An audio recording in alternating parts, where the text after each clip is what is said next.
Hey everybody, welcome to Rob's Squad and the Creators. As always, we are excited to be in studio listening to some awesome music. Before we get started, let us introduce ourselves. You are here as always with your boy Jay. Hey y'all, you're also here with your girl Amber and our production partners on Rob Squad and the Creators, the wonderful F Street production team led by Michael Simon and Scott Kushner have told us from the very beginning about Midge Ure. And we finally got him, but scheduling didn't necessarily allow us to meet him, but we did react to a few of his songs, including Vienna and Fade to Grey. And Midge is going to be joined by our friend, Mr. Tim Sommer, for an Inside the Reaction. Tim, take it away.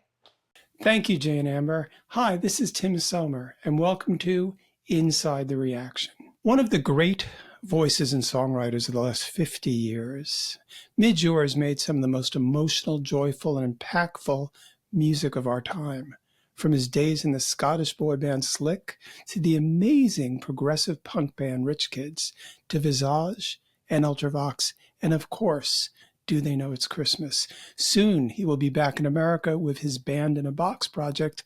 Midge Ure, thank you so much for joining us today. Absolute pleasure. Thank you for having me. Now, before we go anywhere with this interview, Jay and Amber recently reacted to 2 of your songs, and that means that we have them on tape hearing your music for the very first time. So let's watch them before we do anything else. Let's watch them react and listen to Vienna for the very first time. Okay. Today we are checking out a new band, and it is also new wave, so that makes it even more fun. The band title is Ultravox, and the song title is Vienna.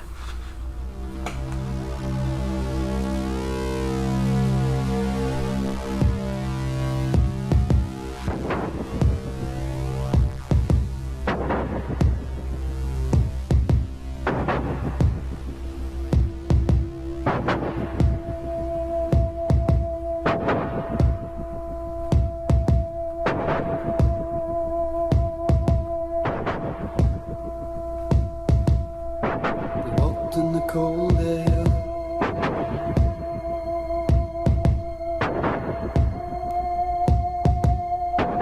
freezing breath on the window pane, lying and waiting.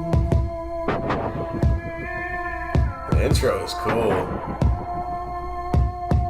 A man in the dark in a picture frame, so mystic and soulful.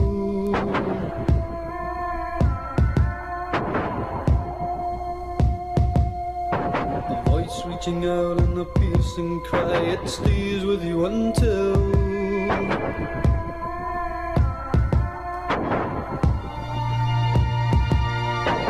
feeling is gone, only you and I, it means nothing to me. This means nothing to me. Oh, Vienna.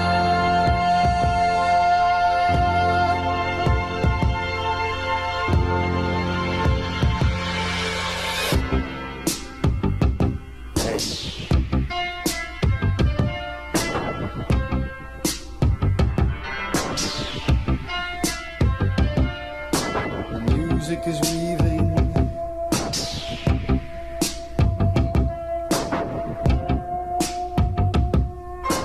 haunting notes, pizzicato strings, the rhythm is calling.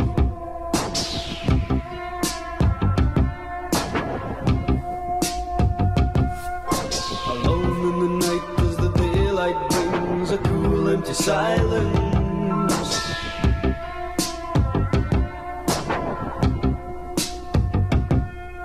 The warmth of your hand and a cold grey sky, it fades to the distance. Just the overall vibe to this, like It is a vibe. like it's cool, like it's dark, it's got that kind of weird tune behind it, but it is so cool. And like I said, we haven't done a lot of new wave, so like I really don't even know how to decipher it or compare it to anything, but it is, like I said, you don't compare new wave. It is the vibe. It's a very cool, dark, like I said, and they were walking through like the shadows, like undertone to it. So I don't know. I like it. Definitely has me wanting to check out some more Ultravox already. We're barely halfway through the song. I think it's really cool. You gotta love that steady rhythm, that steady beat, right? It stands out so much because I feel like sometimes the instruments are placed a little bit farther apart, and that makes it even more cool. It makes it very different. It gives you that very dark, haunting, walking the street feel to it. But the lead singer has these moments when he's kind of more so in the chorus that he can really belt out those notes, like with the same passion and veracity that Mr. Freddie Mercury has, right? I'm glad you said that, because there was one point, like right when he popped his collar, he started going, and he had those same qualities. But I love how like the in between kind of keeps with that haunting nature of the rest of the song. Freddie Mercury, that's a new one. That's great. But didn't you actually sing with Queen once?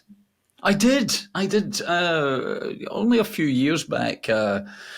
I used to be musical director for the Prince's Trust concerts here in the UK, and they stopped doing them. And a few years ago, they maybe 8-10 years ago, they decided to do another one, and Queen were performing. And I asked them if they would play Seven Seas of Rye, which I loved. It was one of the first. I think it might have been the first single. I'm not sure. And Roger said, "Well, we'll do it if you sing it." So musicians are fans all their lives. So when you get the opportunity to go up and perform with someone like Queen, you seize the moment. So yeah, it did.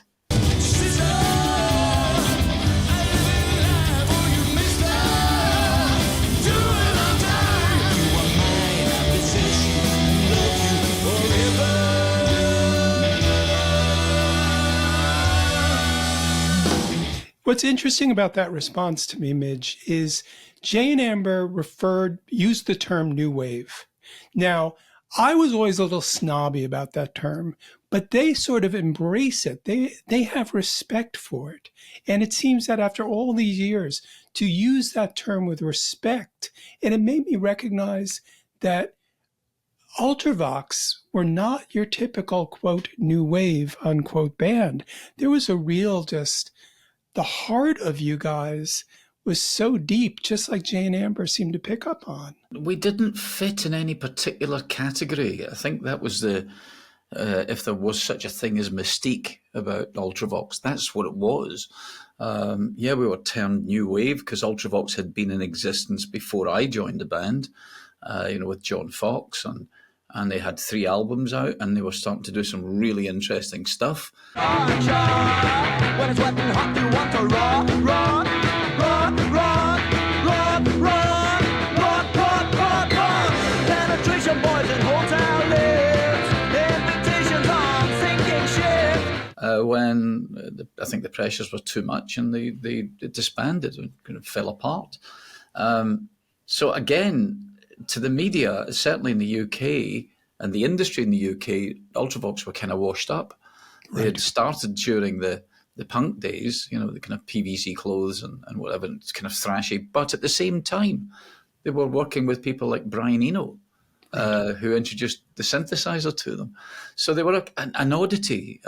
So it was very difficult for us to be categorized over here in Europe, but extremely difficult to be categorized over there in America. So it's interesting that, as you say, the term new wave or dark wave or, synth pop or whatever, there's now a kind of a little angle of respect about it. That's right. Whereas it was maybe seen as slightly derogatory back in the day. Oh, you're a synth band. You brought this emotionalism to the idea of, quote, new wave, unquote, which is amazing. It was human. There was an incident maybe 2 or 3 years back when Duran were doing a new album, and I bumped into John Taylor because we lived in the same city in Bath in the UK, and John said to me, "We were playing your Vienna album in the studio the other day," and I said, "Really?" He said, "Yeah, we can't figure out how you did it." He said, "Because we're making it, we're reliving our 80s. We're going to do an 80s inspired album."